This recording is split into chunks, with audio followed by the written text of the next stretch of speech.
Samsung A series हर साल दुनिया का सबसे ज्यादा बिकने वाला एंड्रॉइड स्मार्टफोन है और दुनिया का सबसे कम वैल्यू फॉर मनी स्मार्टफोन भी गैलेक्सी ए सीरीज ही है। बताता हूँ कैसे। ये है सैमसंग गैलेक्सी A55 और इसके स्पेक्स और प्राइस का रेशियो बहुत खराब है, लेकिन इससे भी खराब रेशियो था A54 का। उसके बावजूद भी 2023 के लास्ट क्वार्टर में वो दुनिया का सबसे ज्यादा बिकने वाला स्मार्टफोन था और इस साल इस फोन के साथ भी ऐसा ही होगा। कोई ना कोई एक क्वार्टर जरूर ऐसा होगा जहां पर ये टॉप 10 की लिस्ट में जरूर आएगा। लेकिन जैसा कि मैंने कहा, ये सबसे कम वैल्यू ऑफर करता है अपने प्राइस के अंदर। उसके बावजूद भी 20 मिलियन फोन इसको खरीद रहे हैं, तो उसकी कोई ना कोई वजह तो जरूर होगी। तो चलो फिर पहले उन्हीं रीजंस को देखते हैं, उसके बाद मैं बताऊंगा कि आपको क्यों उन 20 मिलियन लोगों वाली गलती नहीं करनी। शुरू करते हैं डिजाइन से। एक फोन का डिजाइन जितना हमें लगता है उससे कहीं ज्यादा इंपॉर्टेंट है, और ये मैं नहीं, डेटा कह रहा है। लोग एक फोन खरीदने के लिए अच्छी डिस्प्ले से ज्यादा डिजाइन को प्रीफर करते हैं। तो एक बार देखो इसे। ये है गैलेक्सी A54 और ये है S23। कोई अंतर दिख रहा है? नहीं। ये है A55 और ये है S24।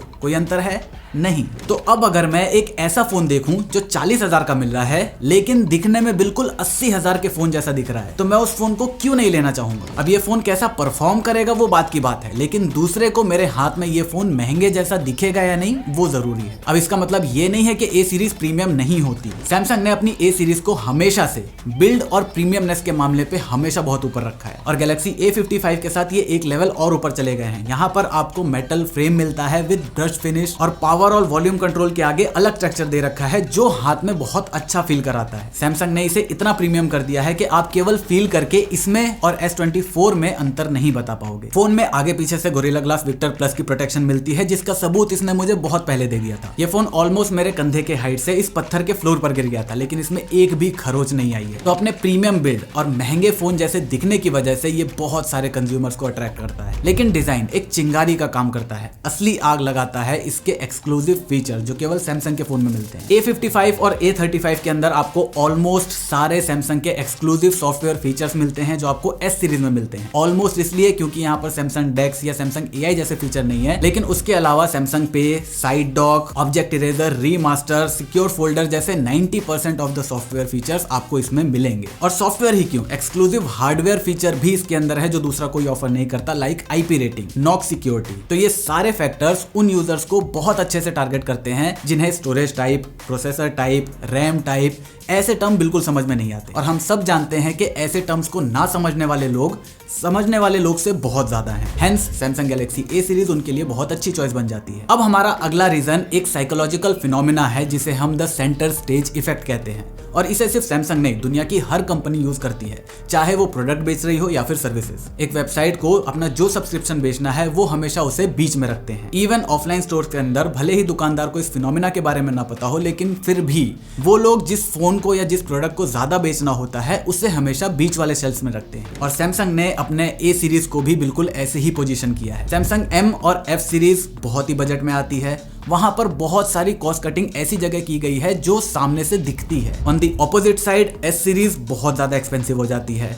तो अब मिडिल के अंदर बच जाता है A सीरीज जो इन दोनों ही प्रॉब्लम्स को सॉल्व कर रहा है। और S सीरीज के ऑलमोस्ट सारे फीचर्स होने के बावजूद भी प्राइस में काफी कम है। तो बाय डिफॉल्ट लोगों को ये एक सेफ ऑप्शन दिखता है, जिसकी वजह से सेल्स नंबर इतने ऊपर चले जाते हैं। अब इसकी सेल्स को बढ़ाने में एक और फैक्टर बहुत काम में आता है, वो है ब्रांड नेम। एक फोन के लिए जितना इंपॉर्टेंट उसका कैमरा है, ऑलमोस्ट उतना इंपॉर्टेंट ही उसका ब्रांड नेम भी है। और सैमसंग क्या ये कोई बोल सकता है क्या?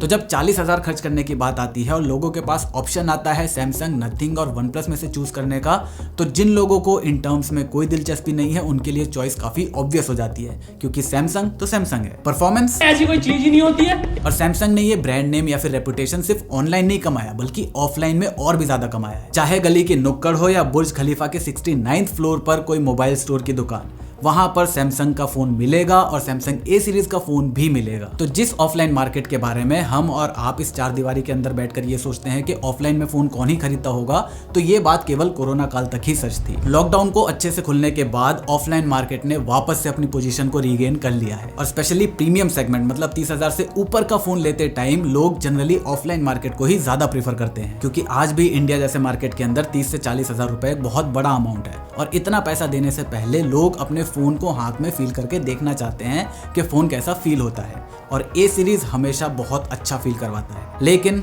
ये वैल्यू फॉर मनी नहीं है।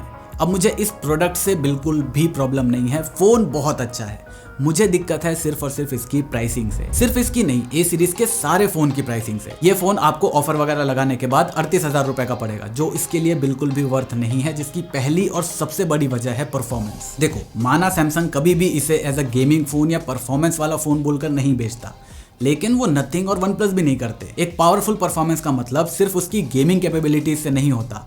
जैसे फॉर एग्जांपल, अगर मैं इससे बहुत सारे फोटोज लेने की कोशिश करूंगा तो ये बीच में सांस लेने के लिए रुक जाता है, बोलता है अभी रुको, मुझसे प्रोसेस नहीं हो रहा। और ये मैं एक 35 से 40,000 रुपए के फोन से एक्सपेक्ट बिल्कुल नहीं करता। गेमिंग में जहां 35-36,000 रुपए के अंदर आपको 90 FPS मिल रहा है, ये अभी केवल 40 FPS देता है। हाँ, माना कि अभी नया प्रोसेसर है, इसको ऑप्टिमाइज होने में टाइम लगेगा और 60 FPS का ऑप्शन आ जाएगा, लेकिन ये अभी 40 FPS में भी अटकता है। और 40 FPS में तो एटलीस्ट स्मूथ के अंदर ये गर्म नहीं होना चाहिए, लेकिन ये थोड़ा गर्म भी होता है। परफॉर्मेंस से चलो एक और बात याद आई कि अभी इसकी परफॉर्मेंस कैसी है वो इतना मैटर नहीं करता।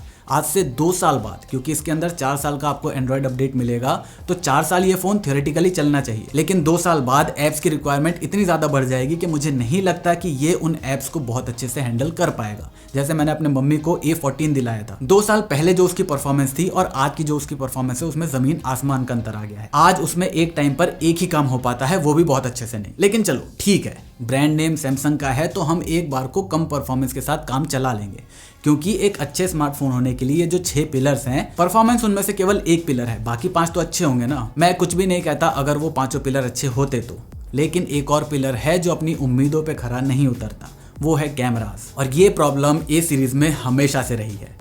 कभी भी ए सीरीज के किसी भी फोन ने एक्स्ट्रा ऑर्डिनरी कैमरा परफॉर्मेंस नहीं दिया है जो उसके प्राइस सेगमेंट में एक्सपेक्टेड होता है। जैसे एम और एस सीरीज के लिए हम कह सकते हैं कि वो अपने प्राइस सेगमेंट के अंदर बेस्ट कैमरा देते हैं, एफ सीरीज अपने प्राइस सेगमेंट के अंदर बेस्ट डिस्प्ले देता है, लेकिन ये ए सीरीज क्या ऑफर करता है मुझे नहीं पता।